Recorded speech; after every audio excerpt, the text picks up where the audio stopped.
எல்லாருக்கும் வணக்கம். இன்னைக்கு காளான் மீல் மேக்கர் பிரிஞ்சி எப்படி செய்யறதுன்னு பார்க்கலாம். அதுக்கு 200 கிராம் அளவுக்கு மீல் மேக்கரை நான் சுடுதண்ணியில் போட்டு தண்ணி இல்லாமல் பிழிஞ்சு வச்சிருக்கேன். 1/4 கிலோ அளவுக்கு காளான் கட் பண்ணி வச்சிருக்கேன். 6 தக்காளி நீல வாக்கில் கட் பண்ணது, 2 பெரிய வெங்காயம் நீல வாக்கில் கட் பண்ணது, ஒரு லெமன், 4 பச்சை மிளகாய், ஒரு கைப்பிடி அளவுக்கு புதினா கொத்தமல்லி எடுத்து வச்சிருக்கேன்.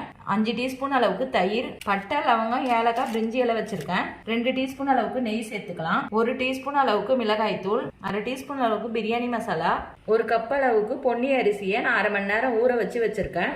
2 டீஸ்பூன் அளவுக்கு இஞ்சி பூண்டு விழுது சேர்த்துக்கலாம். இப்போ குக்கர்ல 3 டீஸ்பூன் அளவுக்கு ரீஃபண்ட் ஆயில் ஊத்திக்கிறேன். 1 டீஸ்பூன் அளவுக்கு நெய் சேர்த்துக்கிறேன்.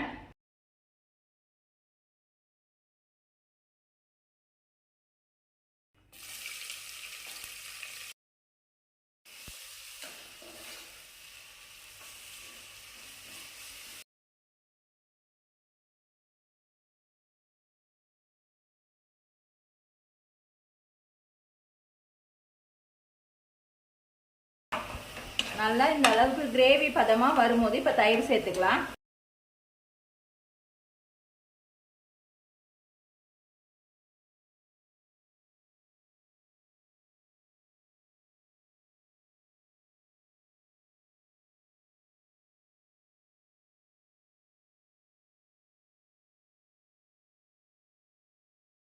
தேவையான அளவுக்கு கல் உப்பு சேர்த்துக்கிறேன்.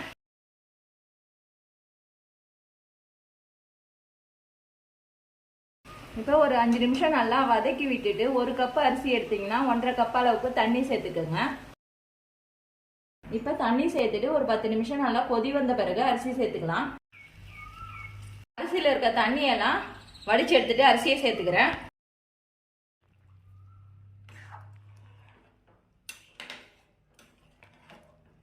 ஒரு 10 நிமிஷம் இந்த அளவுக்கு கொதி வந்த பிறகு 1 டீஸ்பூன் அளவுக்கு நெய் சேர்த்துக்கிறேன். இப்போ டம் போட்டு ஒரு 10 நிமிஷம் நல்லா சிம்லேயே வேகட்டும். 10 நிமிஷம் கழிச்சு குக்கர் ஆஃப் பண்ணிட்டேன். எப்படி இருக்குன்னு பார்க்கலாம்.